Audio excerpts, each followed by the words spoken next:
Hey guys, this is DFD, aka Dark Frozen Depths, and this is just a random discussion video I wanted to do because, honestly, while generally a lot of my viewers tend to actually, understand this, it's still something I want to put out there just in case others don't understand it either, because I do happen to play a lot of games that have to deal with this concept, but anyways, mainly talking about how it is between paying players and free players in a lot of these free to play games because honestly it can be broken down quite a bit, but I'm more or less trying to cover a few things on this. Like, for instance, the game itself can be defined as one of two things when you really look at it from a basic value. Either you throw money at the game to get more of an experience, or you just play as a free player, and while in most cases you have to do a lot more grinding, you're not really locked out from things. Some games handle this differently, however, where you are indeed locked out from some stuff unless you either have an extreme amount of luck or simply put, you end up coming across maybe a lucky event or something like that. And that's the whole thing with a lot of these type of games too. It it depends. But the general concept is this, where a free player is likely not going to have as much as a paying player. Now, granted, and I have to get this out the gate right here, there's no way in hell these games, whether they are free to play or not, are going to be out there without any money involved. They need, especially the games that are free to play, because you need money to keep the servers up and running. That's why Dragon Providence is closing down pretty soon. That's why Sengoku Providence has already done so. Idle Wars, Osawari Island, Grand Chase. Like, they need money to keep running. Either that or the company will just up and just go, up, we're just pulling out of this, and they'll just pull the plug. Honestly, I think that's what they did with Rebless, because Rebless was actually doing pretty decent as far as I know. But that's the whole thing.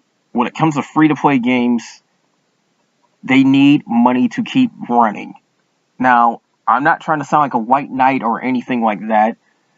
And to be quite honest, the way I see things, if a game really doesn't cater to its players that well, they don't deserve any money. But that's still a factor that needs to be known. If you want to keep playing the game, somebody's got to be paying for it. If you choose not to, that's fine. But if everybody chooses not to, they're just going to say, oh, not making money. Just end it all. But that's the whole thing with that. Now, when I go into how your players are treated, that's where it gets a little bit of a gray area, because it varies depending on the person. Like, for me, I figure with Senchi's Revenge, another game that's free to play that I just recently started playing, I'm perfectly fine with not spending a dime on this game, but there are a few good things that actually come out that are worth spending. Like, they had a novice pack for like $1 that gives you a lot of good stuff. They had a guaranteed UR gacha for $50. Honestly, if you're going to get a guaranteed high rarity, it should generally be anywhere between $30 to $50 anyways in those type of games.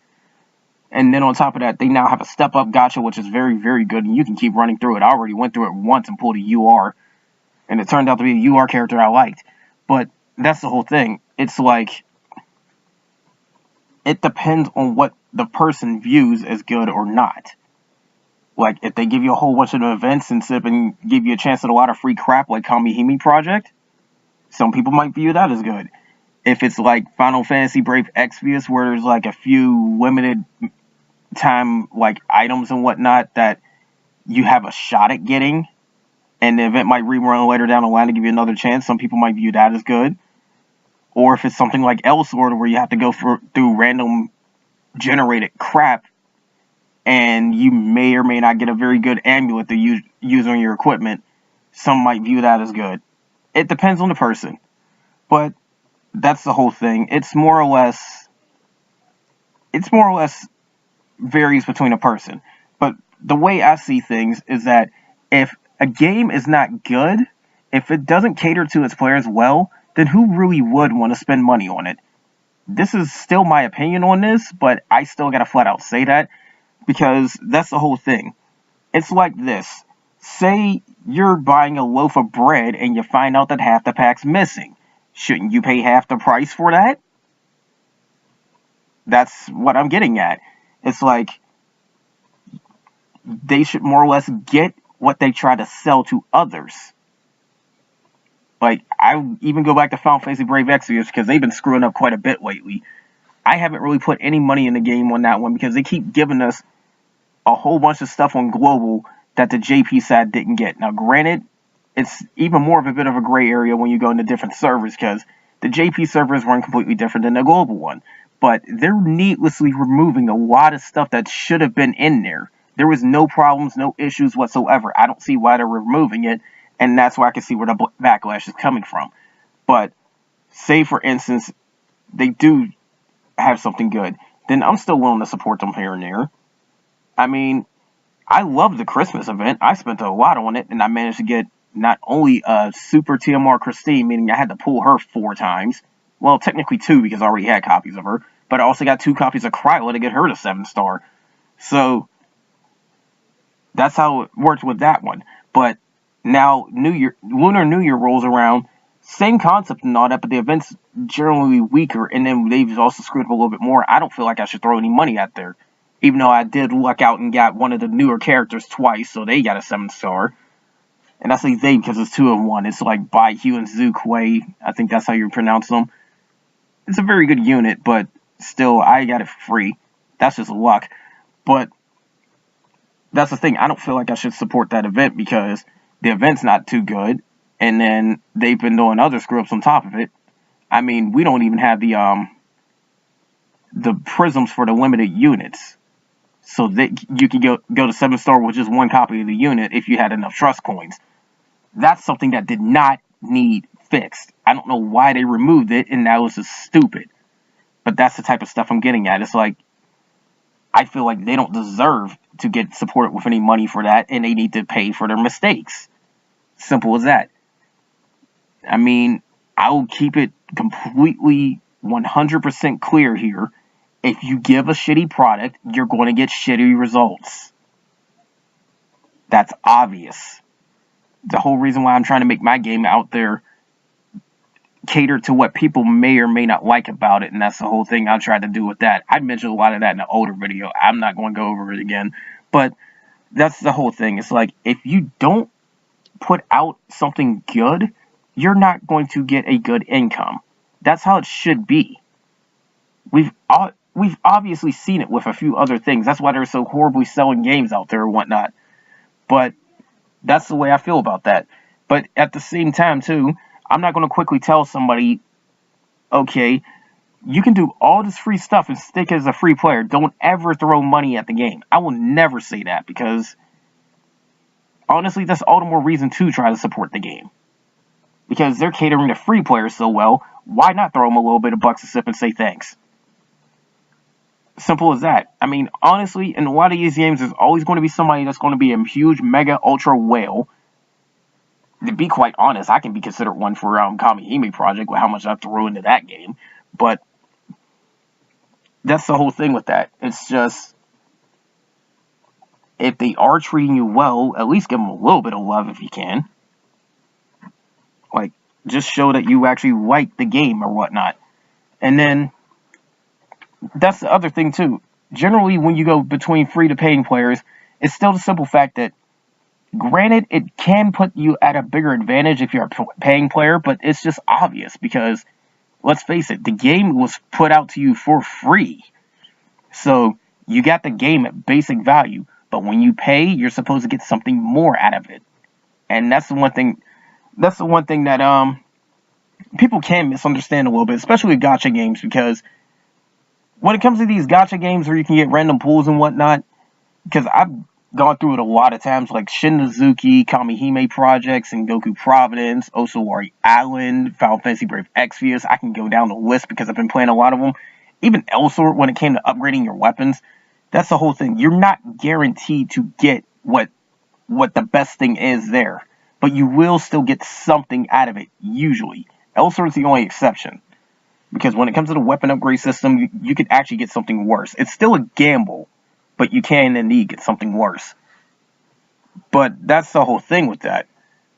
Like, let's say, and I see a lot of these complaints too on the Facebook thing for Final Fantasy Brave Exvius, but it's somebody will say, oh, I put $100 into this game and I didn't get this one character out. Like, you guys are lying to me about the rates and all that. No, it's luck.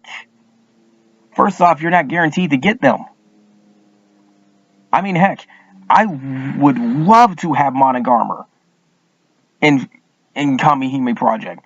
And given how much money I've spent on the game, I probably should have pulled her at least once. Luck just had it that I didn't. Heck, I got Belial before I got Monogarmer. But that's the whole thing with that. You're not guaranteed. That's why you got to look at your rates and whatnot too, because let's face it, granted, some games do have a very decent rate. Like, I've seen 3% chance, 5% chance, 10% chance to get the best rarity. That's not bad. But the thing is, it's still the fact that it's not guaranteed to happen. Not to mention, they tend to usually split these between all the units of that rarity. Like, they'll say you have a 4% chance to get this UR, but the UR pool is split between 10 units, so you really got a 0.4% chance to get the one you want. It could do something like that. And the more characters they have in there, the worse off it gets, which is why I kind of like that Kamihime Project's trying to, like, offset it a little bit as it goes along. Other games should really take for that one, but it's still the fact that it gets harder and harder. So that's why I'm glad Final Fantasy Brave Exvius did introduce the unit of choice tickets. They still just did that wrong from JP. Because we don't get to pick every single one in there, just the ones that got 7-star. And only after their banner is gone, because they want to try and milk more money at the last second. So, when I get down to more of it, it's just, when it comes down to what games offer and whatnot, it still depends on your own viewpoints for sure, but there's some things that are clear-cut in stone. And please, for the love of God, I hate this. Because, granted, there's a few times I wanted to do it, but I still did not. Because I still had enough sense to realize. Do not complain about a game if you don't get something right there. Like, say, I wanted to throw $500 at L Sword to try and get a plus 13 weapon, and I didn't even get a plus 13. Then, that's my own fault for throwing that much money at the game. I'm the one that took the risk. I need to accept responsibility. It's not the game's fault, because it's still got a random luck system in it. You still have a chance of getting it. It's not the game's fault. It's your fault. But in the case where it's like, say, like, Senshi's Revenge kind of screwed up on this, because you're supposed to be able to get all the enough copies of a character in an event to try and get them all the way up to their maximum level, which is 65 for UR and 55 for SSR.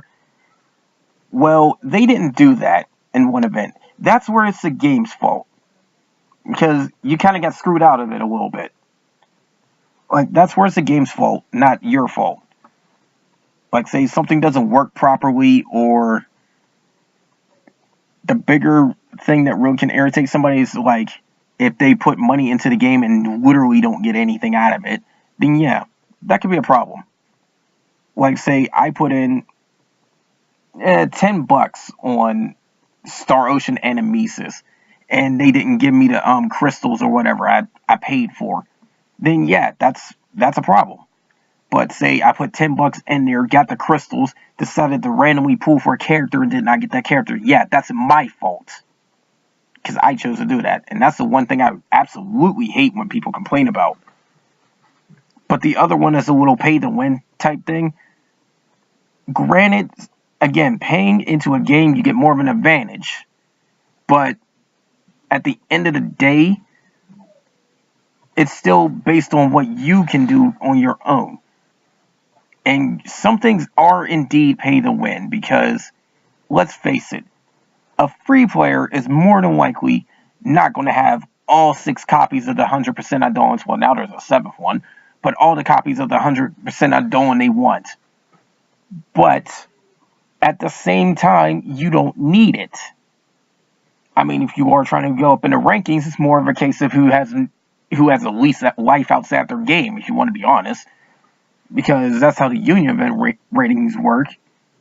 It's more of a case of, okay, how many times can you kill this boss in 24 hours? And there's people literally sitting on their game 24 hours trying to do that. Yeah, that's the no-lifers. Let them handle that. And to be quite honest, I don't see no point in trying to spend no money on that type of stuff anyways, because you're still losing out. I mean, they have an arena mechanic with Senshi's Revenge, where every day, based on how high you get on the ranking, you get magic gems. And the most you can get is 500. So what's the point of spending 10,000 magic gems to get first place and you're only getting 500 back? That's stupid. That's the whole thing with pay to win. Sometimes it's not worth it at all. And in other cases, it's non-existent. Like, they'll complain about that with L-Sword. And honestly, I can believe it to an extent, because you're likely not getting plus 11 or higher without putting money into the game. But if you're a good enough player, it wouldn't even matter. Because that's the whole thing. I flat out say it all the time. It's like, hey, guess what? That plus 12 player that smashed you because of your HP, that's because they managed to land a hit on you and combo you to death. Don't get hit. So, yeah, that's the whole thing. It's more the smarter players that tend to thrive. And if you throw money at the game, you're at even more of an advantage, maybe. But it's usually the smarter players that tend to thrive. So that's the main reason why I'm sitting up doing this video anyways. It's like, be smart about how you play these type of games, and be smart about how you spend your money. Because at the end of the day, it's still your fault. Unless it's some little freak accident thing where it's, like I mentioned, where it literally is the game's fault. But if there's a luck aspect, or you're playing against another player and didn't win, no, that's probably your fault. So you got to keep that in mind. But anyways, that's all for this video. Sorry about any like random noise and whatnot, because I'm still not fully recovered, but I am like mostly over my sickness. I think I need like a few more days to get through it all the way. My voice might even sound a little bit weird off of this, but this is something that I wanted to actually put out there. And this is the one time I'm going to ask for this, but please try to spread word of this video as much as you possibly can, because this is something that any player that does free to play, or even the DLC stuff in games, needs to know. Because at the end of the day, it still comes down to one of these two things. Either pay for it or don't. And if you don't, there's a good chance that others probably aren't either, and they may not make enough money, so you might see the game tank. But anyways, that's all I got for this. Make of it what you will. And like I said, please try to spread word of this video, because this is something I definitely want to put out there. Because this goes beyond just the stuff I play. It's more me talking as a gamer to other gamers. So that's what I really want to put out there. But anyways, that's all for this video, guys. More of my usual stuff's going to come soon for sure. And on that note, take care.